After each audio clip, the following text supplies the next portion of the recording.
Bismillah. Assalamualaikum warahmatullahi wabarakatuh. Alhamdulillahilladzi hadana li hada wa ma kunna linahtadiya laula an hadanallah.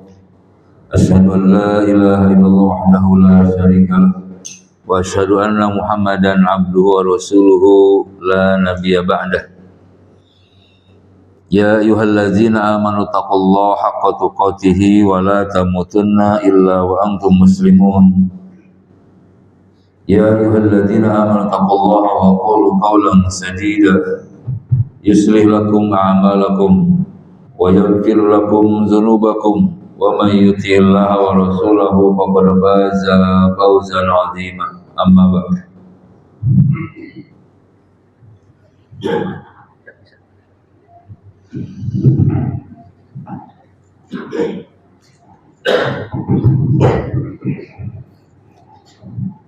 Allahumma salli wa sallim ala nabiyyina Muhammadin wa ala alihi wa ashabihi wa tabi'in bi ihsanin ila yaumiddin. Al-hadirun kaum muslimin muslimah azani Allah wa iyyakum ajma'in. Alhamdulillah atas karunia Allah Subhanahu wa taala kita masih diberikan kesempatan untuk rehat sejenak di rumah Allah yang mulia ini untuk merenungkan nasihat-nasihat ilahiyah, membangkitkan ruhul jihad, melanjutkan pencarian ilmu yang ilmiah agar kita tidak sampai mati obor. Ya, kalau mati obor itu kita akan kegelapan tanpa penerangan. Maka alhamdulillah kita masih memusatkan pemikiran kita untuk mengumpulkan bekal sebanyak-banyaknya untuk menempuh perjalanan yang sangat jauh, yaitu akhirat. Kita sama-sama bergerak untuk mensyukuri nikmat Allah Subhanahu wa taala, di mana gerak langkah ini adalah taufik juga hidayah dari Allah Subhanahu wa taala untuk menjadi sebuah ketaatan, di mana seorang ulama Wahabiyin Munabbih rahimahullah mengatakan bahwa usulun nikmat, pokok nikmat itu tiga. Pertama, nikmatul Islam. Yang kedua, nikmatus sihat. Yang ketiga, nikmatul ghina, nikmat kecukupan. Jadi pokoknya nikmat itu tiga: nikmat Islam, nikmat sehat, nikmat kecukupan. Nah, oleh karena itu dengan nikmat sehat ini kita bisa mensyukuri dengan langkah kaki, dengan gerakan, mensyukuri dengan lisan, mengucapkan alhamdulillah, dan kita mensyukuri dengan anggota badan, dengan hati, dengan meyakini bahwa apa yang kita terima berupa nikmat ini hanya dari Allah Subhanahu wa taala datangnya.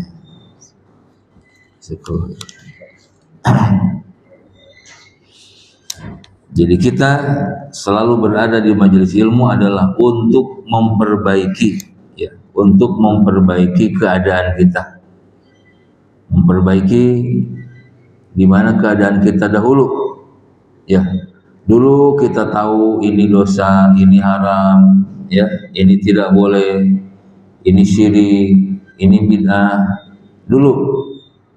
Tapi tidak disertai takut. Akhirnya jalan terus kan?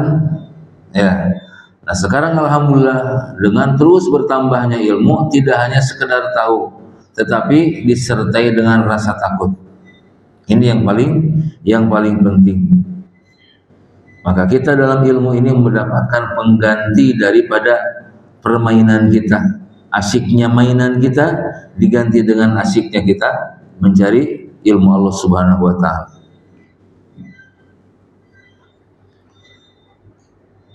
Nah, hadirin kaum muslimin rahimani wa rahimakumullah, pada pertemuan yang lalu kita membahas tentang waliullah, ya, di mana siapapun orangnya, manusia manapun, keturunan manapun, haitsu kanu wa kanu, kata Rasul, orang mana atau siapa, maka bisa menjadi waliullah dengan dua syarat, yaitu iman dan senantiasa bertakwa. Waliullah artinya kekasih Allah, wali, dekat wali itu, ya. Jadi mereka selalu mendekatkan diri kepada Allah Subhanahu wa taala. Dan wali itu termasuk dari salah satu asma Allah, Al-Wali dan juga Al-Maula. Ya. Al-Maula pun sama. Al-Maula ini lebih daripada sekedar Al-Wali. Al-Maula ini melindungi dengan sepenuhnya, perlindungan dari Allah Subhanahu wa taala. Kemarin dibahas bahwa waliullah itu apabila Allah telah cinta, maka pendengarannya, penglihatannya, tangannya dan kakinya Allah jaga semua. Ya. Sehingga pendengarannya tidak sembarang mendengar, penglihatannya tidak sembarang melihat, tangannya tidak sembarang bertindak, dan kakinya pun tidak sembarang melangkah. Itu orang yang sudah dicintai Allah atau waliullah. Nah, ditambah lagi Allah itu Al-Maula, yang maha melindungi segalanya. Makanya kita sering berlindung kepada Allah. Ya, terutama kita akan tidur. Mau tidur kita membaca ayat yang di dalamnya ada kata-kata anta maulana. Itu kan? Ya, anta maulana bangsurna 'alal qaumil kafirin. Barang siapa yang membaca akhir dua ayat ini dari surah Al-Baqarah, ya, maka dia akan dicukupi oleh Allah kebutuhannya pada malam tersebut. Karena di situ ada dua yang inti, Rabbana la tu'akhidna in nasina wa akhtana. Ada lagi anta maulana, engkau pelindung kami. Langsung, ya, bukan keamanan, bukan siapa-siapa, pelindung kami adalah engkau, anta maulana. Nah, ini kaum muslimin pasti selalu membaca doa ini, ayat ini ketika akan tidurnya. Karena ingat bahwa Allah itu Al-Maula. Terus zikir yang selalu kita baca dalam setiap permasalahan, hasbunallahu wa ni'mal wakil, ni'mal maula wa ni'man nasir. Atau cukup hasbunallahu wa ni'mal wakil. Cukup sebenarnya di situ nggak apa. Dilanjut pun tidak mengapa, karena di situ kalimatnya di ayat yang berbeda. Jadi Al-Maula ini disebut di dalam Al-Quran sampai 11 kali disebut Al-Maula. Yang secara langsung Allah maulakum, ada yang diidopatkan maulal ladina aman. Ya, Allah yang mengurusi, yang melindungi orang-orang beriman. Itu kemarin ya, kita sudah selesai sampai kepada hadis kursi, barang siapa yang memusuhi waliku maka menyatakan perang dengan. Makanya kita jangan menyakiti orang-orang beriman, jangan menyakiti orang-orang yang soleh, orang-orang yang bertakwa. Dan semua kita terbuka untuk menjadi wali Allah, ya, nggak harus ngaku keturunan siapa-siapa. Ya. Allah menyebutkan inna awliya Allah wala khaufun alaihim walahum yahzanun alladzina amanu wa kanu yattaqun. Ingatlah bahwa kekasih-kekasih Allah atau waliullah itu adalah orang-orang yang mereka tidak merasa khawatir akan masa depan, nggak khawatir dengan masa depan yang akan dia hadapi, dan dia tidak bersedih hati atas masa lalu yang telah mereka lakukan. Ya, siapa dia? Alladzina aman, orang-orang yang beriman kepada yang gaib. Ya, rukun iman yang 6 itu kan gaib semua. Menjalankan kewajiban-kewajiban wa kanu yattaqun, dan senantiasa bertakwa, menjalankan kewajiban, dan juga sunnah-sunnah Nabi Sallallahu Alaihi Wasallam tidak dia lewatkan. Tetapi semua itu dilakukan dengan sekemampuannya. Awas, ya, melakukan ketaatan itu dilakukan semampu kita, jangan memaksakan. Kita baru mampu untuk puasa Ramadan, kita baru mampu untuk sholat wajib, belum mampu kita zakat mal, baru mampunya zakat fitrah. Mampu zakat fitrah kan? Nah, udah mampu zakat fitrah, belum mampu zakat mal, enggak dipaksa. Belum mampu naik haji, baru umroh, tidak mengapa. Ya, jadi jangan kita memaksakan diri dalam menjalankan ketaatan. Fattaqullaha mastata'tum, kata Allah. Bertakwalah kepada Allah sekuat tenagamu. Tidak memaksa. Salat malam kuatnya 2, 1 witir, tidak mengapa, semampu kita. Jangan memberat-berat diri atau takalluf, ya. Tidak boleh. Nah, jadi waliullah ini adalah orang-orang yang senantiasa bertakwa dan mereka tetap tidak terjaga dari kesalahan. Kemarin sudah disampaikan, ya. Mereka jadi di dalam Islam tidak ada istilah kerahiban atau orang suci sebagaimana orang-orang Nasrani, ya. Di dalam Islam tidak mengenal orang suci. Semua berlumur dosa. Hatta yang sudah mencapai derajat kewalian. Dan derajat kewalian paling tinggi adalah para sahabat Nabi Shallallahu Alaihi Wasallam. Maka pada kesempatan ini kita akan berbicara tentang karomah para wali dan kejadian-kejadian luar biasa yang terjadi di alam semesta, ya.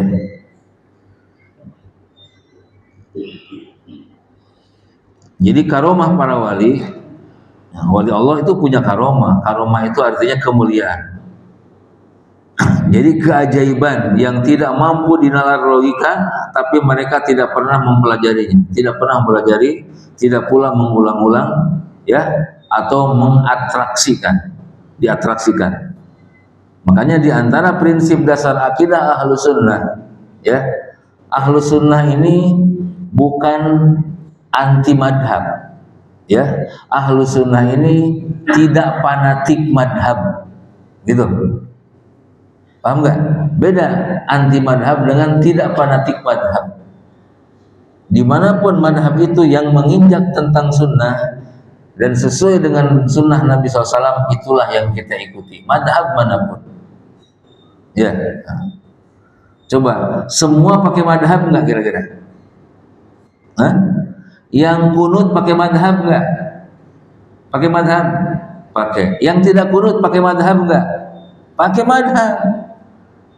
Apa yang membuat alasan kalian menuduh tidak bermadhab?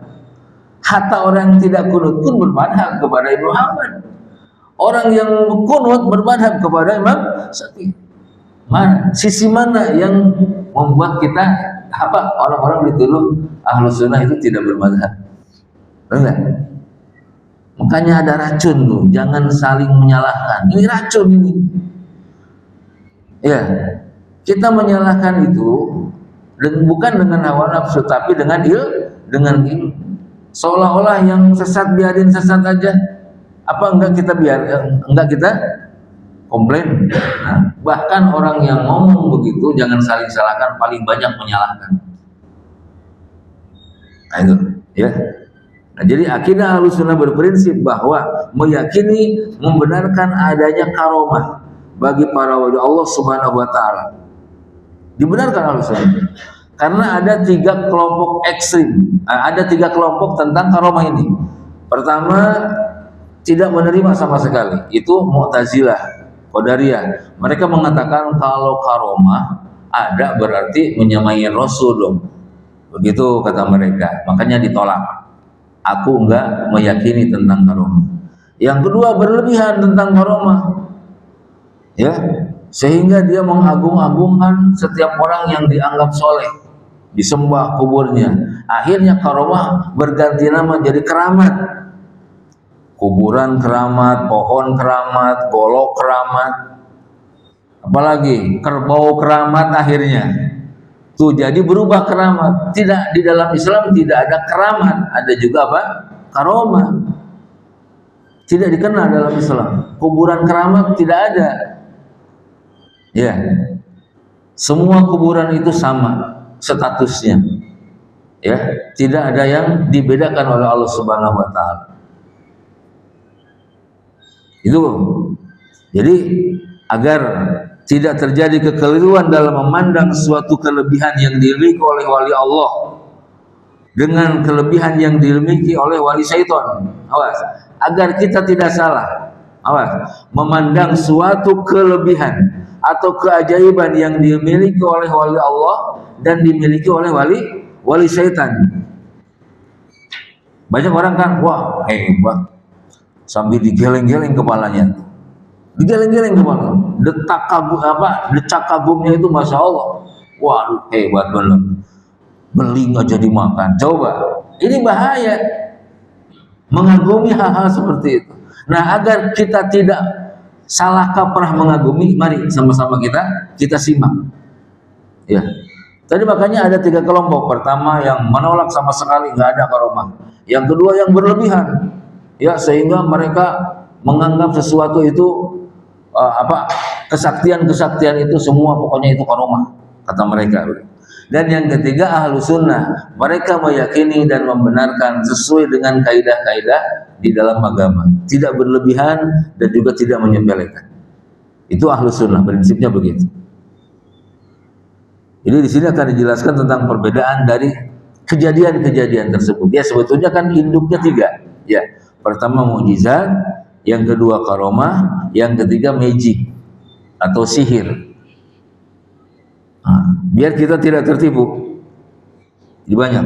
Jadi pertama dulu karomah adalah hal atau peristiwa luar biasa atau khawariqul adah yang diberikan oleh Allah Subhanahu wa taala kepada para walinya.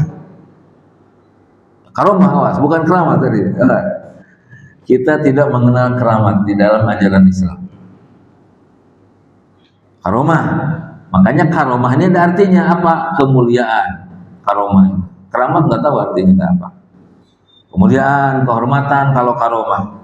Karomah ini Allah Subhanahu wa taala karuniakan melalui tangan para walinya yang mukmin berupa keluar biasaan. Ya, banyak sekali.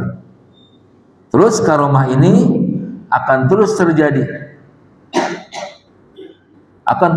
Sampai hari kiamat karomah ini akan ada. Kita pahami dulu ya bahwa karomah itu ada yang berwujud pengetahuan, rahasia gaib, bisa dilihat oleh orang, ada. Itu karomah, ya. Nah, kita kasih contoh biar kita lebih memahami. Karomah, umpamanya seorang sahabat namanya Umar bin Khattab radhiyallahu anhu. Beliau sedang khutbah Jumat di Madinah di Masjid Nabawi.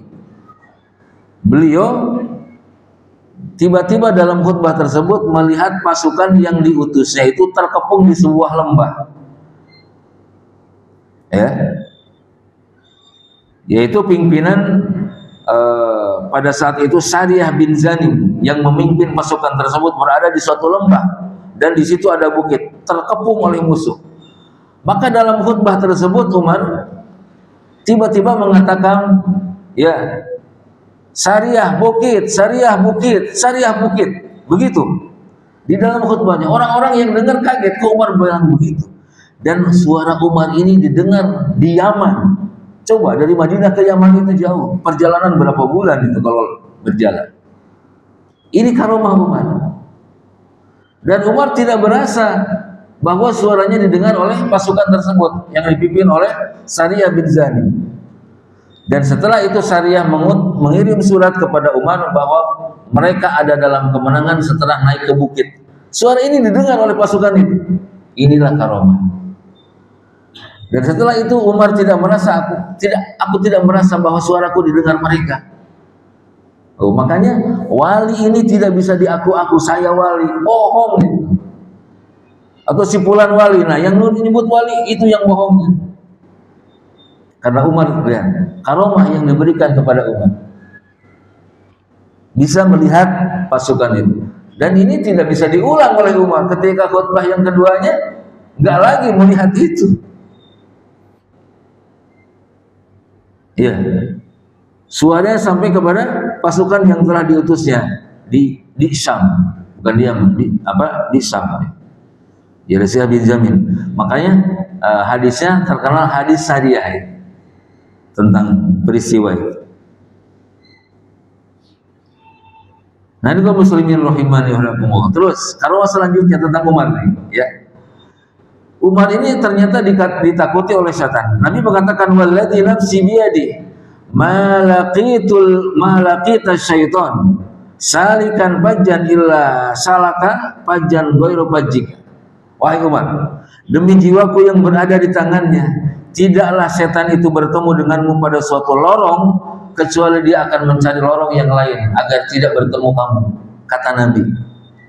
Nih karomah namanya. Dan Umar tidak berasa bahwa dirinya ditakuti setan. Paham nggak? Paham? Ini karomah namanya. Dan Umar tidak pernah belajar untuk ditakuti setan. Dan Umar tidak pernah belajar bagaimana suaranya bisa didengar dari kejauhan tanpa mikrofon. Belum ada HP dulu itu, tapi bisa didengar. Masya Allah. Ini namanya apa? Karomah. Makanya Umar ini Masya Allah ajaib. Ya, diberikan keistimewaan oleh Allah Subhanahu wa taala berupa karomah, tetap tidak bisa disebut mukjizat. Ya. Kalau mukjizat itu keluar biasaan yang Allah berikan atas izin Allah dan kehendak Allah disertai dengan pengakuan. Aku nabi, aku rasul. Nah, itu mukjizat. Sekali lagi, mukjizat itu kejadian luar biasa yang dikehendaki oleh Allah. Dan atas izin Allah disertai dengan pengakuan anak nabi, anak rasul. Nah, boleh kalau mukjizat. Karena apa? Untuk mendukung kebenaran kerasulan dan kenabian. Tapi kalau karomah sama dari Allah, sama-sama keajaiban, tapi tidak disertai pengakuan sebagai nabi. Jangankan nabi, ngaku wali pun enggak di karomah itu. Adapun seseorang yang diberikan karomah lalu ngaku nabi, nah itulah nabi palsu namanya. Sebagaimana Musailamah, ya. Paham? Nah, Umar radhiyallahu anhu telah mengatakan, waqaftu rabbi fi salasatin faqultu ya Rasulullah lawi takhadna min maqami Ibrahim musalla wa nazalat wa takhidu min maqami Ibrahim musalla.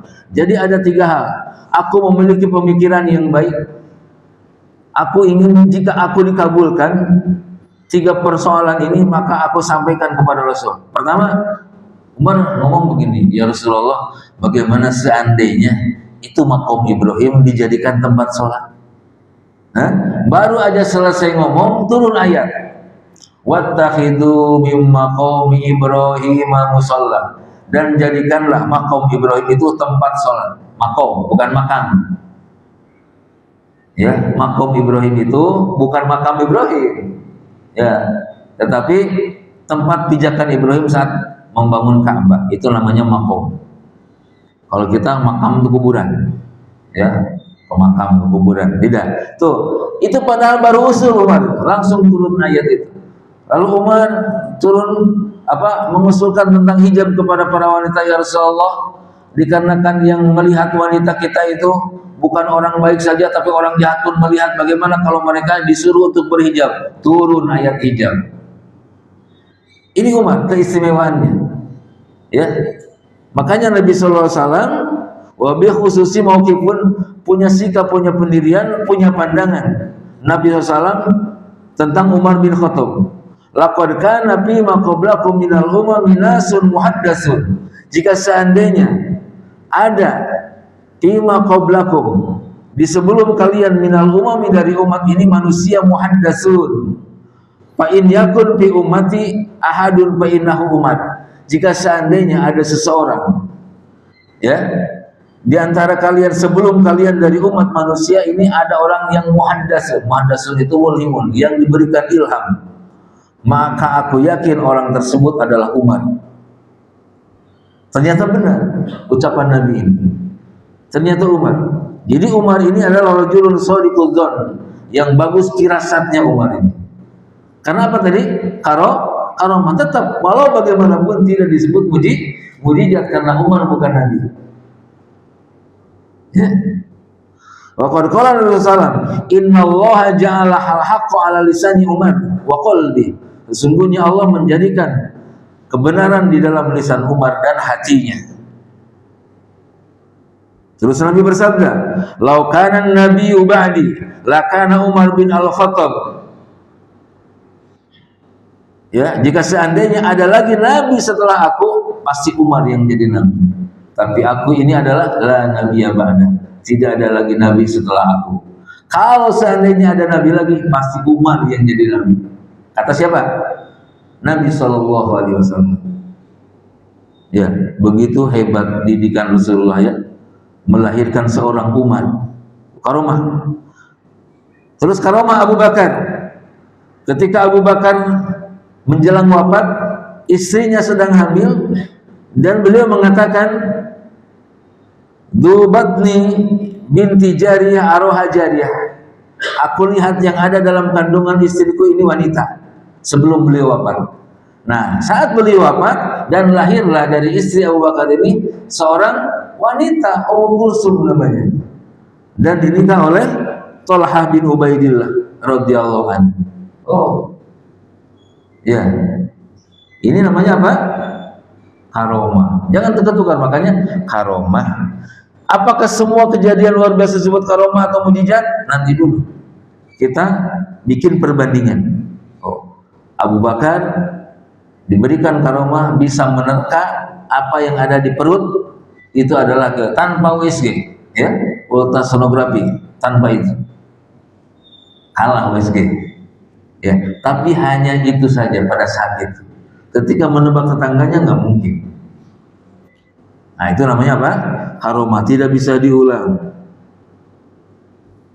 Terus ada lagi, ya, bagaimana yang memindahkan singgasana Ratu Bilqis. Coba, dari mana? Dari Sam ke negeri, dari Sabah ya. Jarak Sabah ke Sam. Pada saat itu kerajaan Sulaiman di mana? Di Sam. Nah, sedangkan Bilqis di mana? Di Sabah. 4 bulan perjalanan. Nah, di situ ada yang menyebut qala ifrit. Nah, ada ifrit nih. Jin ifrit itu ada. Qala ifritum minal jinni ana atika bihi qabla an taquma min maqamik. Wahai Tuan Raja, kepada Nabi Sulaiman, jin ifrit ngomong, aku akan pindahkan singgasana Ratu Bilqis secepat engkau duduk ke berdiri.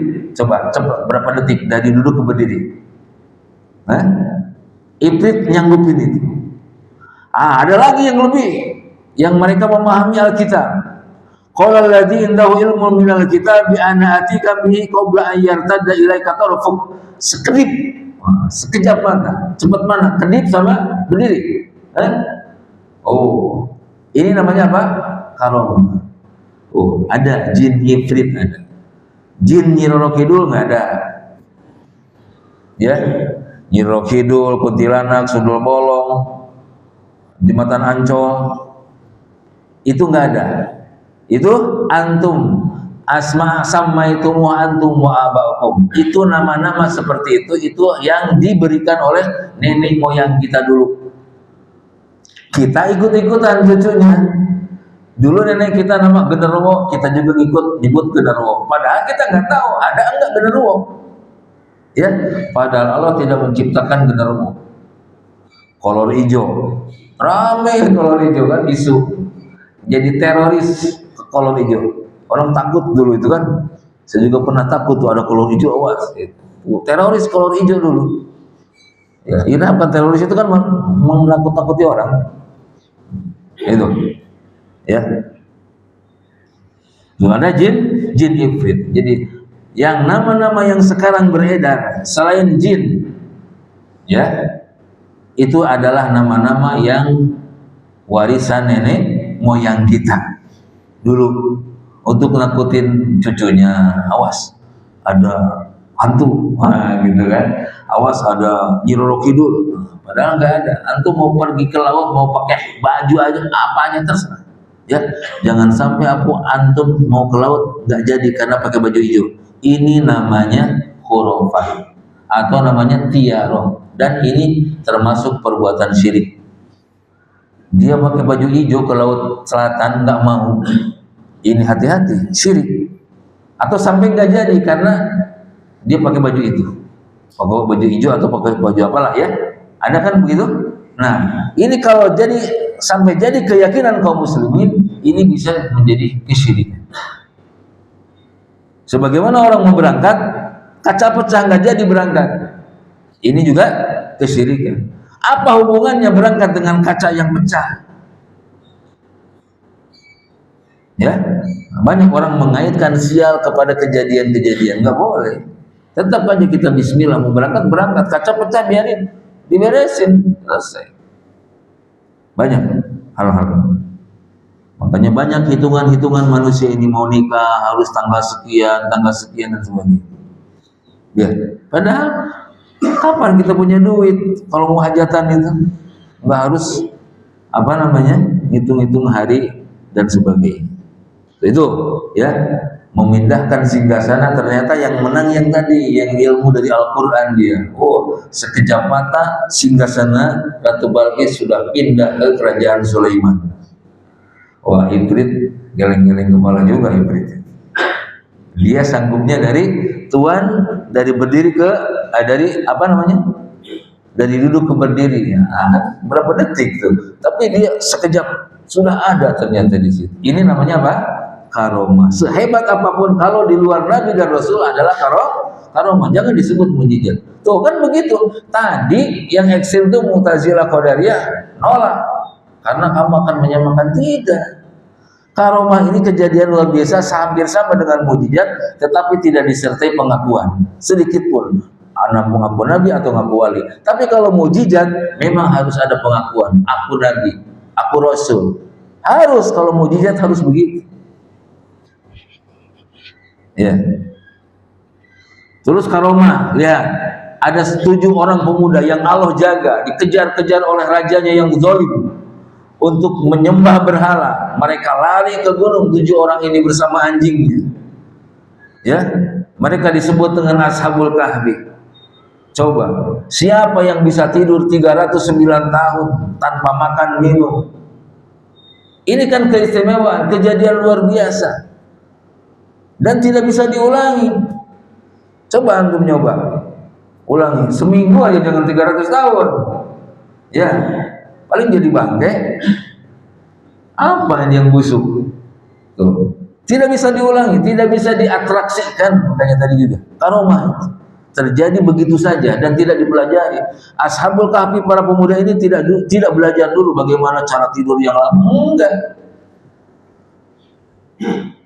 ya. Terus karomah Maryam mengandung hamil ya, melahirkan tanpa sentuhan seorang laki-laki, seorang laki-laki. Maryam. Wallati ahsanat farjaha fanafakhna fiha min ruhina wa ja'alnaha wa ibnaha ayatan lil alamin. Kami tiupkan ruh kepada rahim Maryam dengan apa? Kun fayakun. Sama penciptaan Isa dengan penciptaan Adam, dengan kun fayakun. Ya. Nah, di sini tergelincirnya orang-orang Nasrani menuhankan Isa karena beliau lahir tanpa ayah. Padahal kalau mau istimewa mendingan Adam. Benar enggak? Adam tanpa ayah, tanpa ibu. Kalau mau ya. Tapi ini kok ke Isa ya. Berarti kan ada kebodohan di situ ya. Ada kebodohan. Mereka mengistimewakan karena istimewa Isa ini lahir tanpa ayah. Kalau mau istimewaan mendingan Adam aja Tuhan kan tuh. Adam mah nggak ada ayahnya, nggak ada ibunya. Gitu. Ya. Itu karomah. Terus Maryam, seorang wanita. Allah menyuruh wa huzzi ilaiki bijid'in nakhlah tusaqit 'alaika ratban janiyya, dan goyangkanlah pangkal pohon kurma itu. Coba, kurma itu hampir sama dengan pohon kelapa, Pak. Seorang wanita bisa menggoyangkan. Coba antum besok cari pohon kelapa, coba digoyangkan, jatuh enggak tuh buahnya? Ini Maryam, seorang wanita, menggoyangkan pohon kurma. Makanya Allah ibaratkan pohon kurma itu asluha sabitu wa far'uha bis sama, kan begitu. kurma itu yang akarnya menghujam ke dalam dan itu menjulang ke atas. Digoyang kan, jatuh, dan tanpa rusak jatuhnya itu buah-buahnya. Rutban janiyah, rutub yang jatuh pada saat itu, kurma rutub. Nah itu kalau karomah. Terus bagaimana dengan mujizat? Nah, ya, mujizat. Jadi mujizat ini memang adalah suatu tanda dakwahnya para nabi. Di antara perkara yang wajib kita yakini, ya, bahwasanya setiap nabi dan rasul pasti membawa bukti-bukti kebenaran dakwah yang disebut dengan mukjizat. Nabi mengatakan, ma minal anbiya min nabiyyin illa qad utiya minal ayati ma misluhu amana alaihil bashar. Ya, tidaklah seorang nabi pun kecuali diberi bukti-bukti atau mukjizat yang dengan semisal itu manusia beriman. Banyak yang beriman dengan mukjizat tersebut. Ya, tapi di dalam Al-Quran kalau antum mencari kata mukjizat nggak ada. Ya, di Al-Quran itu menyebutnya bayinat, basyirat, ya, terus burhan di dalam Al-Quran itu nggak ada kata. Dikatakan yang masyhur adalah mukjizat, maka kita bahas mukjizat aja. Ya, mukjizat ini dari kata ajaza, artinya melemahkan, untuk melemahkan argumentasi orang-orang kafir. Awas, lupa lagi, mukjizat apa artinya dan fungsinya apa? Fungsinya untuk melemahkan argumentasi orang-orang kafir. Dan hanya diberikan kepada para nabi dan rasul, dan mereka ngaku sendiri, aku nabi, aku rasul. Awas, karomah apa tadi? Kejadian luar biasa yang hampir sama dengan mukjizat, tapi tidak disertai apa? Pengakuan. Awas, mengklaim. Nah, kalau mukjizat harus mengklaim, aku nabi, aku utusan Allah, ini rasulun amin. Begitu. Karena terjadinya mukjizat itu hanya dua. Pertama, untuk membuktikan kebenaran nabi dan rasul. Yang kedua, atas permintaan orang kafir, mukjizat itu datang. Ya.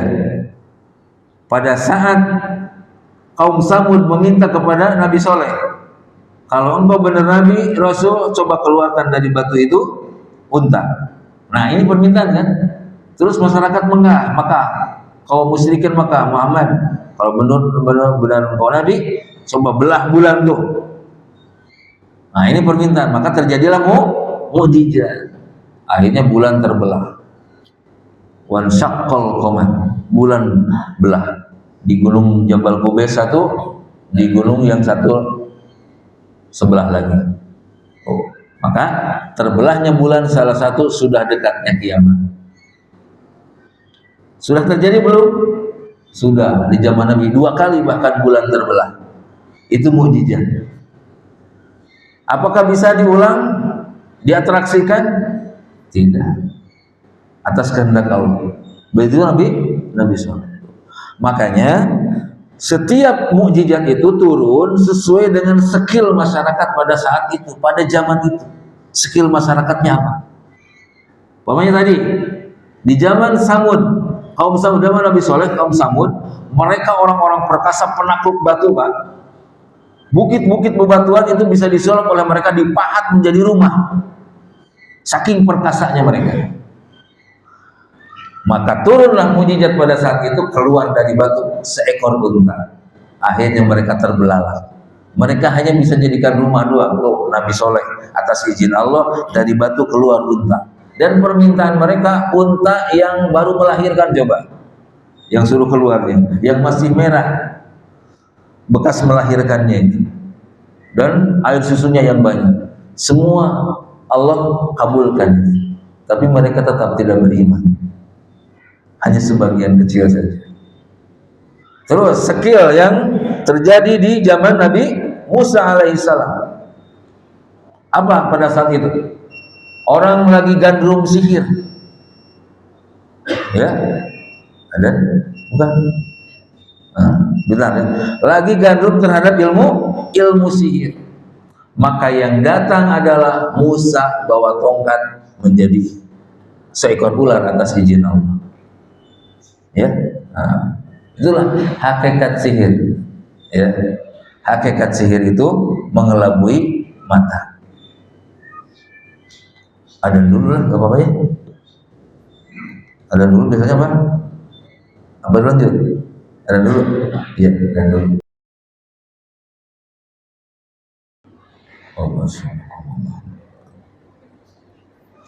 Alhamdulillah wassalatu wassalamu ala Rasulillah wa ala alihi washabihi wa ala wa ba'd.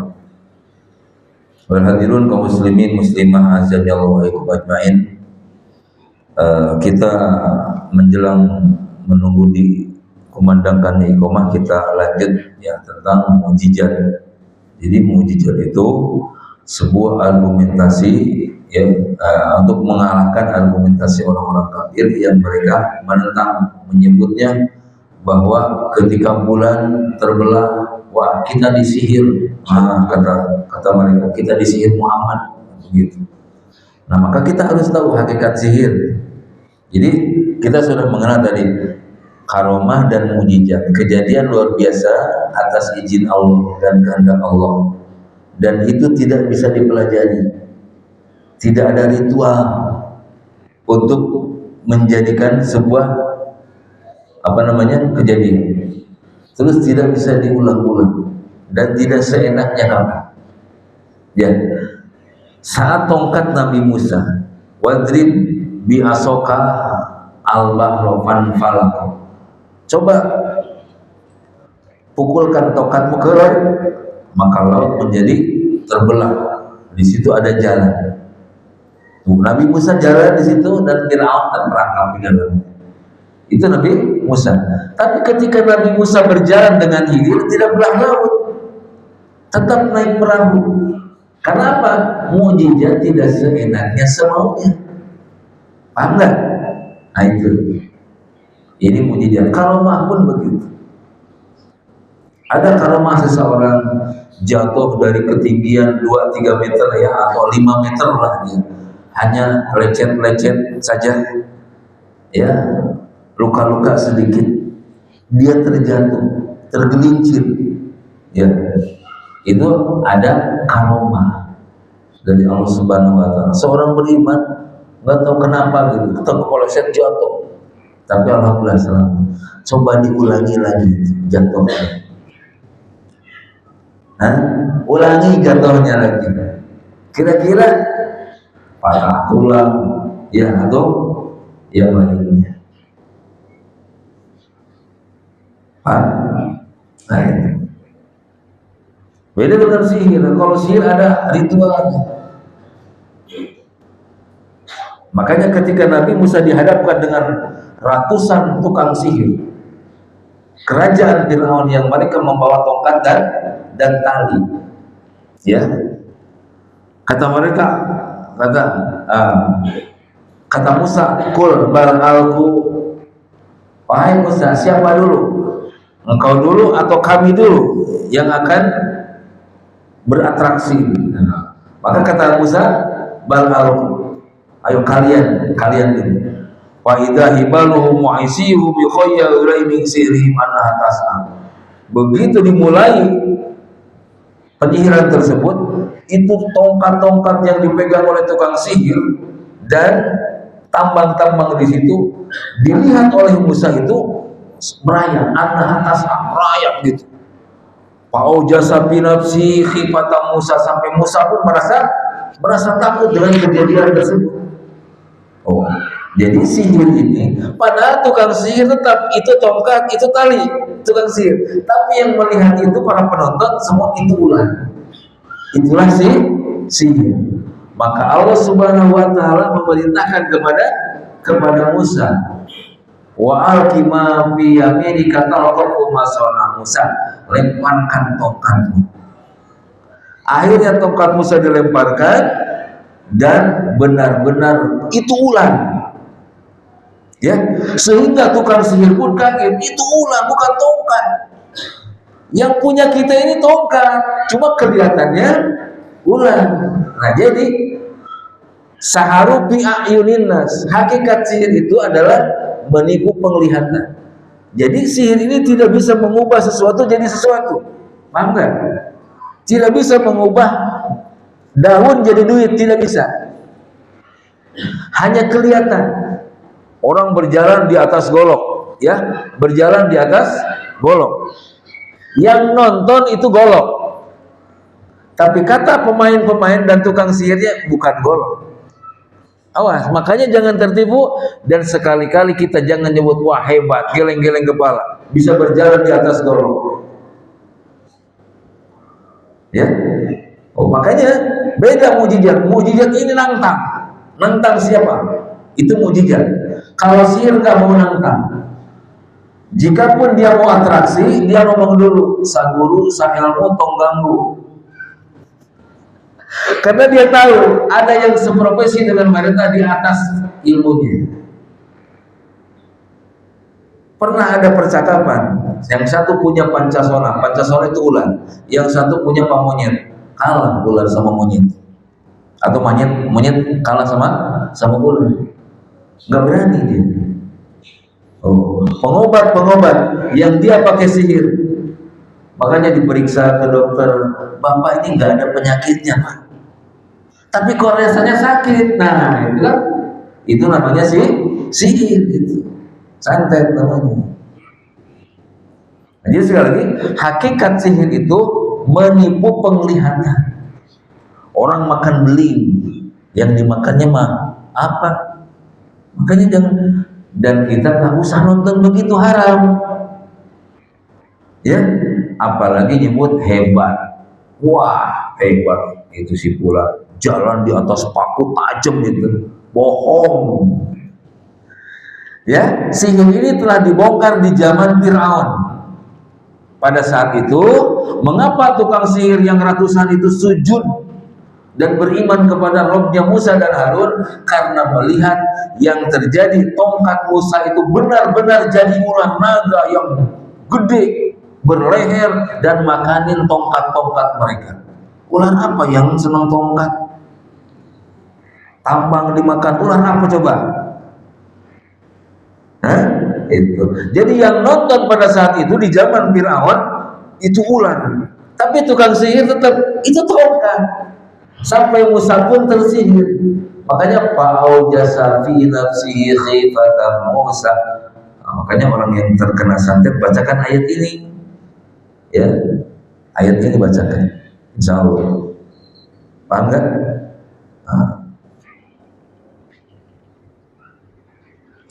Gitu. Tapi sudah ini waktunya ya. Oh, ya. Nah kita lanjut ya. Jadi yang penting kita tahu hakikatnya. Ya.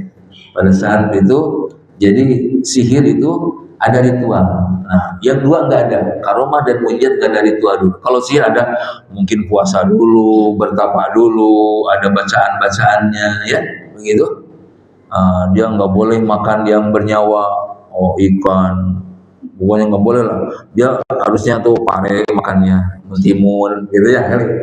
Karena nggak boleh makanan yang bernyawa. Nah, ini sudah dipastikan sihir deh kalau begitu. Ya, ada ritual-ritual, ada syarat-syaratnya kalau ingin memiliki itu. Dan bisa diatraksikan. Sekarang di daerah ini dia jalan di atas golok. Ntar lagi di Kejonggol pergi, di atas golok lagi dia. Nah, siapa yang ketipu? Yang nonton. Makanya jangan ditonton, haram nonton begituan meskipun di televisi. Sudah. Itu meskipun orang nyebutnya sudah sulap, sudah magic dan sebagainya, diganti biar enggak serem. Itu sihir. Pokoknya itu sihir, ya. Sihir di zaman Musa telah dibongkar sihir tersebut. Apa tadi? Sampai Musa pun, waduh, itu ular kayaknya nih. Tapi tukang sihir, waduh, takut, benar-benar ular. Nah, kalau tukang sihir bisa merubah sesuatu jadi sesuatu, kayak mereka, daun bisa jadi fulus, Pak. Kan mereka nggak bisa. Kelihatannya fulus, pasti jadi daun lagi. Tuh, itu sihir itu begitu, ya. Kemudian kalau sedikit, ini bersambung ya, bersambung ke bagian dulu. Subhanallah wa bihamdika, asyhadu an la ilaha illa anta, astaghfiruka wa atubu ilaik. Assalamualaikum warahmatullahi wabarakatuh.